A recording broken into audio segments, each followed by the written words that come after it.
What's up everybody, welcome back to the channel. I've been very lucky to get my hands on this 2020 North American Civilian Meal Kit. Expiration date is not till February 2020 and it's been stored in excellent conditions. Before we get started, I'd like to thank Jammers 1981 for getting me this kit. It contains 340 grams, 11 grams of protein, 340 calories. That makes a lot more sense. It's got a new design featuring these animals. I was wondering if this was proprietary design. I'm just noticing that the squirrel has antlers, or if it was like a tie-in with some sort of movie or game, and it doesn't appear to be the case. It seems like these are the new animals for the Lunchables line. Without further ado, let's hop right in and see what we got.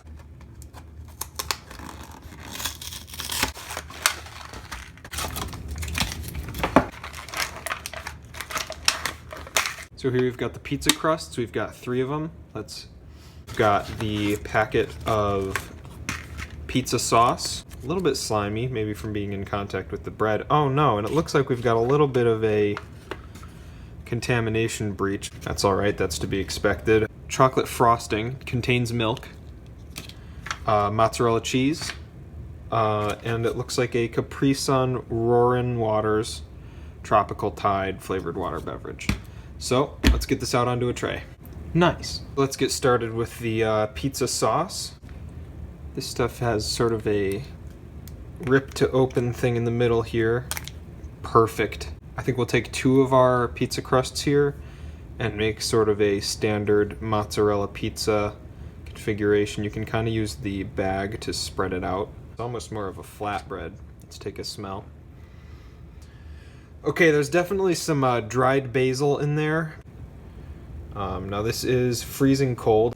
Now, I guess that does make this meal kit perfect for hot or cold climates. I could see if you were out on the playground all day, you're coming in, you're sweaty, you're not going to want to eat a hot little pizza, especially one of this sort of type. This cold tomato sauce is going to do a lot to get your stamina back up. There's almost nothing pizza-y about this. The pizza sauce is very homogeneous, not very sweet. I think that could actually use a little bit more cheese. Now we've kind of left ourselves with those thin little crumblies here because we've used most of the big pieces. And you know, I'll be honest, I'm not sure I could tell the different Capri Sun flavors apart in a blind test.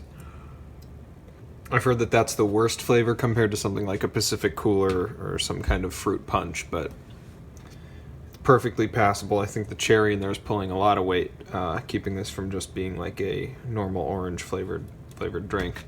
Now while I'm finishing this regular pizza, let's get started on the, I believe it's called a Treatza. Now this kit doesn't include any kind of napkin or utensils, but that's okay.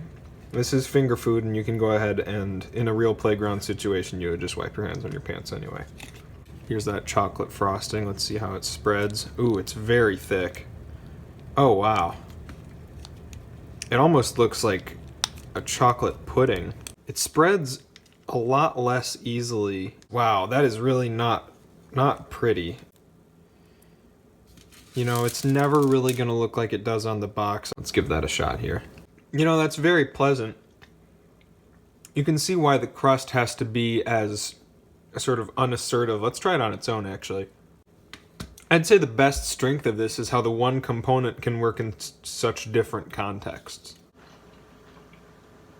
You know, I'd be hard-pressed to tell you which pizza I enjoy more. This Capri Sun really comes in handy when you're switching between the two like I am. Most kits like this from this year and in this line have some sort of dessert, be that a Reese's peanut butter cup.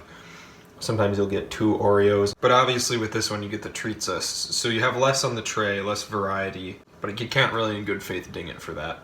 I guess my main takeaway here would have to be that while the body of the entree, the tomato sauce and the mozzarella cheese are nothing to really write home about, the bread really shows its versatility, kept very well. I guess it's also just a testament to how good Capri Sun is as a beverage that's going to raise morale, get some sugar in you, and serve as sort of a palate cleanser between your main course and your dessert. Thanks for watching. I know this Channel's been dormant for a while, but if you just sort of give it a thumbs up, maybe I'll be back soon with a review of those tiny little nachos.